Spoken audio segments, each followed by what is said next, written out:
देखो, मैं आपको एक बात बताना चाहूंगा। एक वक्त था जब मूवीज केवल केवल थिएटर में आया करती थी, एंड थिएटर के बाहर अगर कोई फिल्म की भीड़ आपको बहुत लंबी देखने को मिल रही है तो आप समझ जाओ कि वो फिल्म अभी तो कम से कम 3 महीने 4 महीने नहीं उतरने वाली है। लेकिन उसके बाद फिर क्या हुआ, दौर आया सीडीज का, जहां पर सीडीज में फिल्में आने लगी। लेकिन वो दौर ऐसा दौर नहीं था जो कि थिएटर कल्चर को पूरी तरीके से खत्म कर देता। भले लोग अब अपनी फेवरेट फिल्म्स की लाइक कैसेट्स या फिर कह सकते हो डीवीडीज खरीद के रख रहे थे अपने पास, लेकिन थिएटर का जो बिजनेस था वो उस वक्त भी चालू था जोरों शोरों पर। उसके बाद वक्त आया पेन ड्राइव्स का, ब्लूटूथ का, वाईफाई का, लेकिन ये सारी चीजें भी किसी भी वे में लाइक थिएटर के बिजनेस को नहीं मार पाई। भले इस दौर में पायरेसी भी बहुत ज्यादा हो रही थी, बट उसके बावजूद भी लोग फिल्म को देखने के लिए थिएटर में ही जा रहे थे, मतलब सिनेमा हॉल में ही जा रहे थे। बट अब लगता है कि शायद ये जो चीज है वो अब चेंज हो सकती है, क्योंकि कहीं ना कहीं ऑडियंस भी ये चाहती है कि वो अब अपने घर के कंफर्ट में बैठकर किसी भी फिल्म को या फिर किसी भी वेब सीरीज को एंजॉय करे।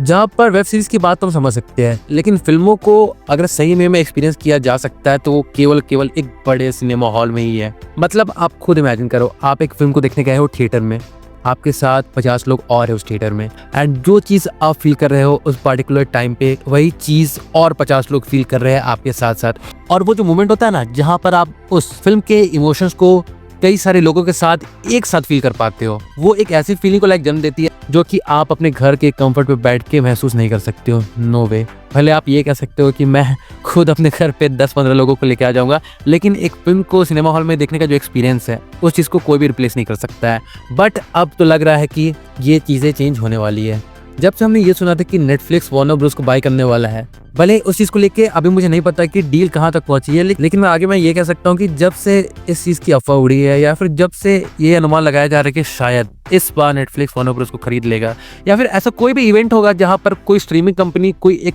थिएटरिकल कंपनी को खरीद लेगी जो कि फिल्में बनाती है केवल और केवल सिनेमा हॉल्स के लिए या फिर ज्यादातर सिनेमा हॉल्स के लिए, तो उसके बाद वो स्ट्रीमिंग प्लेटफॉर्म चाहेगी कि उस कंपनी की मूवी सीधा हमारे स्ट्रीमिंग प्लेटफॉर्म पे आए, क्योंकि उसके बाद वो जो वर्ड होता है ना एक्सक्लूसिव, वो उनकी मूवीज के साथ लग जाएगा, जहां पर अगर उन्हें मूवीज को देखना है तो उन्हें उनके स्ट्रीमिंग प्लेटफॉर्म पर आना पड़ेगा, उन्हें अब सिनेमा हॉल जाने की जरूरत नहीं है। एंड इसी चीज के अगेंस्ट में लाइक आज से कुछ साल पहले क्रिस्टोफर नोलन भी इंडिया आए थे, जहां पर उन्होंने शाहरुख खान, कमल हसन जैसे बड़े बड़े सेलिब्रिटीज के साथ मुलाकात की थी और इस पर्टिकुलर प्रॉब्लम को डिस्कस किया था कि किस तरीके से ये सारी चीजें एफेक्ट कर सकती है लॉन्ग टर्म में थिएटिकल बिजनेस को एंड थिएटिकल एक्सपीरियंस को। बट उस चीज में ऐसी कोई भी कमी नहीं आई है। मतलब जो स्ट्रीमिंग प्लेटफॉर्म किसी भी प्रोडक्शन हाउस को खरीद सकती है, उस चीज के बाद हम ये कह सकते हैं कि सिनेमा कल्चर आगे डेड हो सकता है। और भले हम ये जो बात करते हैं कि फिल्म को थिएटर में देखने का एक्सपीरियंस एक अलग होता है, तो वो एक इमोशन वाली बात है, लेकिन अगर आप देखने जाओ तो ये सारी चीजें जो होती है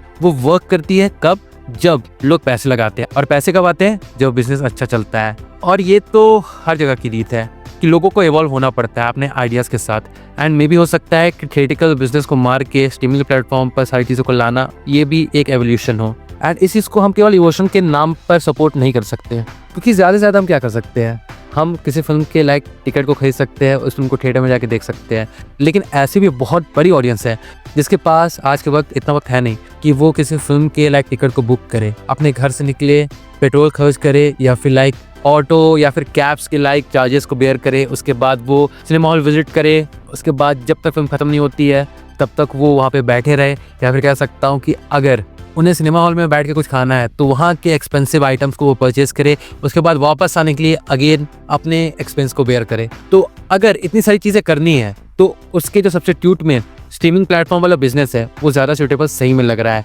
जहाँ पर आप 200, 300, 400 रुपए के सब्सक्रिप्शन को खरीद लो, उसके बाद आप आराम से बैठ के घर में मूवीज़ को एंजॉय करो। और देखना कहीं ना कहीं ये चीज़ें आगे सच होने वाली है, एंड इस चीज़ में हमें ज़्यादा रुकना नहीं पड़ेगा। एंड मुझे जहाँ तक लगता है इसी की शुरुआत होगी नेटफ्लिक्स के साथ ही, क्योंकि आप देखो नेटफ्लिक्स पहली स्ट्रीमिंग प्लेटफॉर्म थी, एंड उसके बाद ही जितने सारे और स्ट्रीमिंग प्लेटफॉर्म्स आए लाइक जियो हॉटस्टार हो गया, HBO मैक्स हो गया, या फिर कह सकता हूँ Amazon प्राइम हो गया, सोनी लिव हो गया, एक्सेट्रा एक्सेट्रा। तो अगर नेटफ्लिक्स इस चीज़ पे कैपिटलाइज करने लगे तो इसे देखकर और सारे कंपनीज भी इस चीज़ में कूदेगी, क्योंकि उन्हें भी प्रॉफिट चाहिए ही चाहिए। उन्हें घंटा नहीं, मतलब कि किस इंसान को थिएटर में जाके मूवीज़ को रियल में इमोशन के साथ फील करना है? बिल्कुल भी नहीं। उन्हें मतलब है केवल पैसे से। अब पैसे जितनी आसान वे में आ सके आ जाए। इसलिए मेरा मानना तो बस यही है कि जितनी ज़्यादा फिल्मों को आप अभी जाकर थिएटर में एंजॉय कर सकते हो कर लो, या फिर आने वाले कुछ सालों तक एंजॉय कर सकते हो कर लो, क्योंकि this is the future. And इस चीज़ को कोई भी अपने इमोशन के साथ तो कम से कम चेंज नहीं कर सकता है।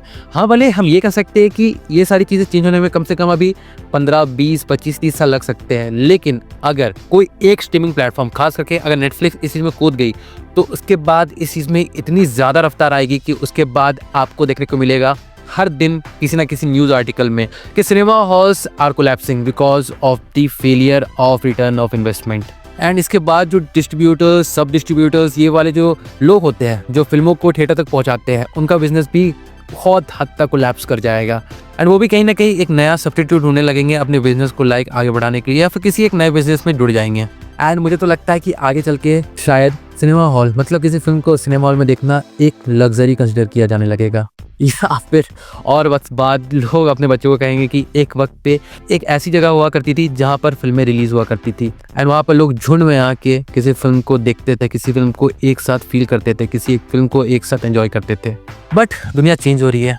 तो इस चीज़ के साथ बिजनेसेस भी खुद को अडेप्ट करेंगी। एंड अगर सच में छोटे स्क्रीन पे फिल्मों को देखना एक नया रेवोल्यूशन होने वाला है, देन बी इट। इस चीज़ को लेके ना आप कुछ कर सकते हैं ना हम कुछ कर सकते हैं। एंड इसलिए आज के वक्त पे जो लोग इस बात को भी लेकर बहुत सारे लोगों को ट्रोल करते हैं, जहाँ पर लोग अपने फेवरेट एक्टर, फेवरेट स्टार की फिल्म को देखने के थिएटर में जाते हैं, एंड वहाँ पर उनका रिएक्शन बहुत ज़्यादा वाइल्ड होता है, तो उस चीज़ को लेके उन्हें ट्रोल किया जाता है। बट मैं कह देता हूँ कि अगर ये चीज़ सच हो गई, जहाँ पर सिनेमा एक लग्जरी बन जाए, तो उस दिन के बाद जब सिनेमा हॉल में केवल वही लोग जा सके जो सही में एक तरीके की लग्जरी लाइफ को अफोर्ड कर सकते हैं, तो उसके बाद हमें ये सारे मोमेंट्स भी याद आएंगे, जहाँ पर हम फर्स्ट डे फर्स्ट शो पर होने वाले बवाल, उसके बाद थिएटर में अपने फेवरेट एक्टर की फिल्म को देख के सीटी मारना, ये सारी चीज़ें एक वक्त पे सिर्फ और सिर्फ नॉस्टैल्जिया रह जाएगी। लेकिन चलो, अगर इसी से हट के अगर हम सिनेमा के बिजनेस की भी बात करें, तो कहीं ना कहीं सिनेमा ने खुद के बिजनेस को खुद ही मारा है, जहाँ पर उन्होंने खास करके अपनी मोनोपोली जो बढ़ाई थी, जहाँ पर जब कोई इंसान अपनी फैमिली के साथ इस फिल्म को देखने जाता है, तो थिएटर वाले ही उस पर्टिकुलर इंसान से इतने खर्चे करवा लेते हैं कि उसे देखकर लगता है कि शायद